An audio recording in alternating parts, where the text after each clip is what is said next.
స్వామి స్కూల్కి వెళ్ళలేదా? ఏంటి అలా ఉన్నావు? ఏమైంది? మా ఫ్రెండ్ స్కూల్కి రావట్లేదు స్వామి. దినేష్ స్వామియా? ఎందుకు రావట్లేదు? దినేష్ బావని మళ్ళీ వేసాడు స్వామి. అయితే మరి స్కూల్కి రావడంట. నాతో లేరా? దుర్గస్వామి, దుర్గస్వామి, చెప్పండి స్వామి. మీ భవన్ అంటే ఏం స్కూల్కి పంపించట్లా? స్కూల్కి ఎలా పంపిస్తాం? మధ్యాహ్నం భిక్ష చేసే ముందు స్నానం చేయాలి కదా. అయితే స్కూల్లో చాలా మంది ఉంటారు, అందరూ ముడితే బాగోదు కదా.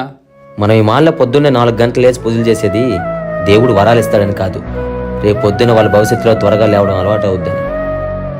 ఈ మాల్లో నోటి నుంచి ఒక్క చెడు మాట కూడా రాకుండా గురుభావాన్ని గౌరవించమని చెప్పేది ఆ దేవుడు వరాలు ఇస్తాడని కాదు, రేపు భవిష్యత్తులో పెద్దవారిని ఎలా గౌరవించాలో నేర్చుకుంటారని.